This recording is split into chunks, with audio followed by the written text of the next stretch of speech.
Assalamualaikum warahmatullahi wabarakatuh.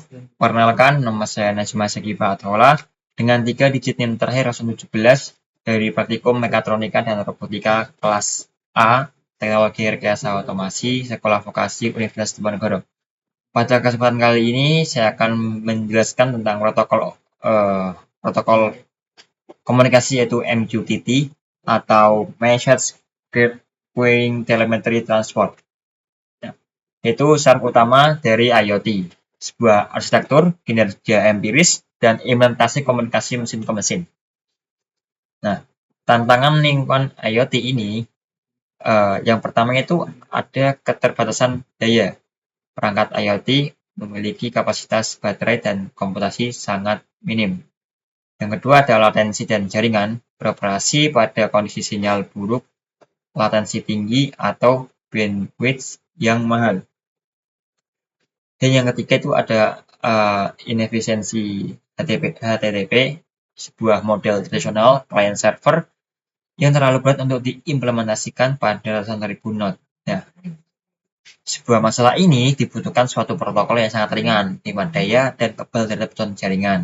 Nah, dibuatlah yaitu MQTT atau Message Queuing Telemetry Transport, yaitu sebuah protokol komunikasi ringan yang dirancang untuk pertukaran data antar perangkat melalui jaringan internet atau jaringan lokal.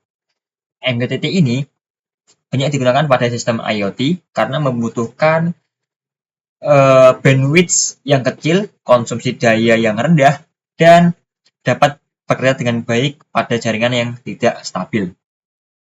Nah, cara kerjanya sendiri yaitu menggunakan konsep publish subscribe dengan sebuah server perantara yang disebut dengan broker. Nah, jadi perangkat yang mengirim data tersebut adalah publisher, sedangkan perangkat yang menerima data disebut subscriber. Data dikirim melalui sebuah topik tertentu, sebagai contoh sensor suhu yang mengirimkan data ke topik, kemudian aplikasi monitoring atau microcontroller lain yang berlangganan atau mensubscribe pada topik tersebut dapat menerima data suhu secara real time. Nah, secara umum alur kerja MQTT adalah sebagai berikut. Sensor perangkat IoT membaca data, kemudian perangkat mengirimkan melalui publish data ke broker MQTT. Broker menerima dan mengolah data tersebut. Perangkat lain yang berlangganan atau yang mensubscribe pada topik yang sama akan menerima data secara otomatis.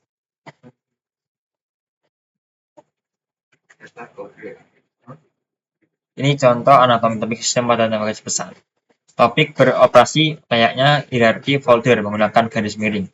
Subscriber mendaftarkan ketertarikannya pada topik spesifik. Broker menggunakan label topik ini untuk mencocokkan jutaan pesan masuk dengan penerima yang tepat secara real time.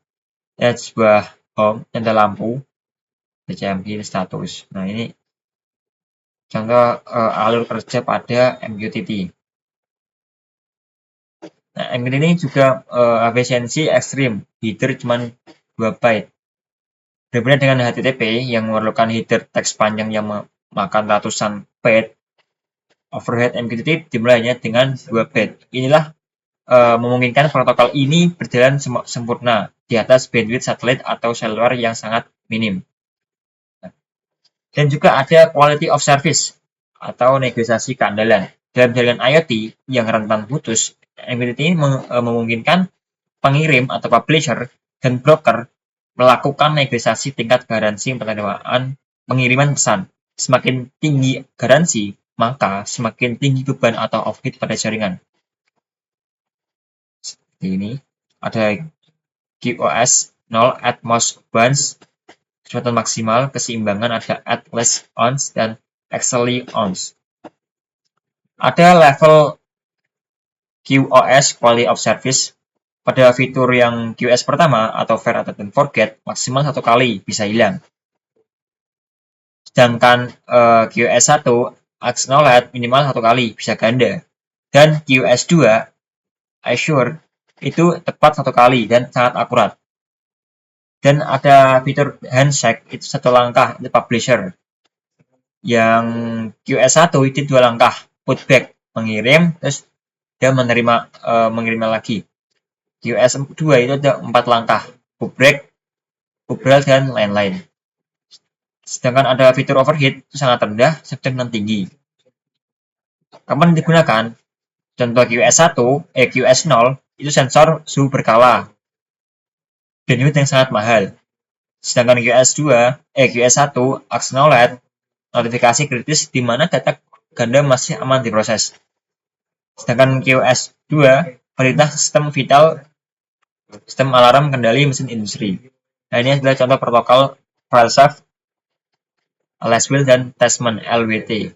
Langkah 1, hilangkan daya, peranakan peringatan, langkah offline. Langkah 2, distribusi wasiat. Itu publisher mengirim ke broker, kemudian diterima oleh subscriber. Ini bentrokan RSS server MQTT versus HTTP. Menggunakan pendekatan single process atau MQTT ini menggunakan pendekatan single process event loop, sangat ringan dan memproses ribuan koneksi secara asinkron dalam satu utas. Sangat gesit namun memakan utilitas CPU saat beban ekstrim. Yang HTTP menggunakan mekanisme multiproses, menciptakan task atau proses baru untuk setiap request atau respon. Lebih lambat namun sangat stabil pada beban motor berukuran raksasa. Uji beban ekstrim, kecepatan dan stabilitas hingga 600.000 pesan. Nah, kecepatan transmisi mencapai 600.000 dengan waktu sekitar 2643. Sedangkan grafik bilangan data pada HTTP dia itu hingga 6.000 pesan. Kemudian pada MQTT dia hanya di angka 150 ribuan. Di mana MQTT lebih unggul terletak pada kecepatan, namun HTTP menang mutlak pada stabilitas di bawah tekanan, muatan masif tanpa kehilangan 1% pun. Inilah contoh implementasi dunia nyata pada sistem smart home lokal. Ini ada sensor, ini ada ESP32 sebagai controller, ada Wi-Fi, ada broker sebagai penengah, dan ada node interface. Ini adalah contoh MQTT versus HTTP. Kecepatan lebih tinggi dan latensi sangat rendah pada MQTT, efisiensi baterai dan bandwidth ekstrim, arsitektur asinkron di mana perangkat mengirim data tanpa menunggu balasan, toleransi terhadap sedikit data loss pada volume pengiriman ekstrim beruntun. Pilih HTTP jika sistem Anda membutuhkan tingkat akurasi data upload 100% di bawah beban permintaan, pengiriman payload berukuran besar, gambar, dokumen, file, dan binner, arsitektur web standar request atau respon tanpa perlu membangun broker khusus. Jadi saya kan sudah ada contoh pada MQTT-nya.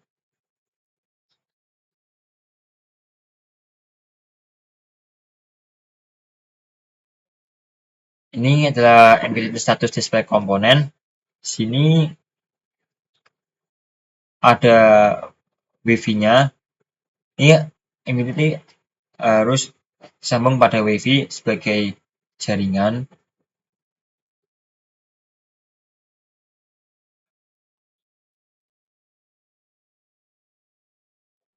ROM ini mengundang connecting seperti ini hasilnya pada program MQTT.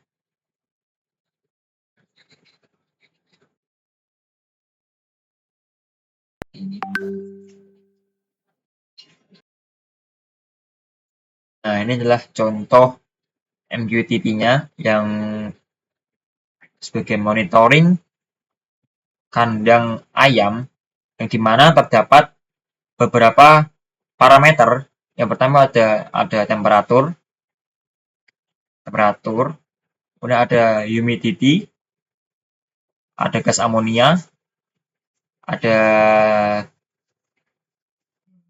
kecepatan kipas, dan ada tekanan air. Jadi dilihat secara real time pada sebuah monitoring kandang ayam. Nah, pada kontrolnya ini bisa kita ubah persatu. Satu mulai 1 selesai 3. Ini suhunya itu bisa diatur sesuai yang kita butuhkan. Nah, suhunya ini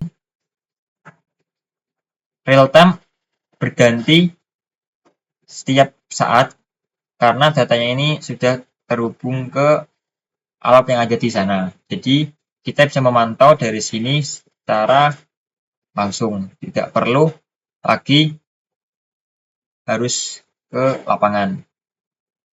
Kelebihan dari MQT ini bisa diakses dari mana saja, mulai dari dan bisa memperoleh data apapun yang kita masukkan. Ada electrical monitoring juga, ada arus, tegangan, ada power, dan lain-lain di sini. Ini juga ada mortality, kematian ayam. Ini rata-rata berat badan, ada umur, dan ada kapasitas ayam yang ada di sana.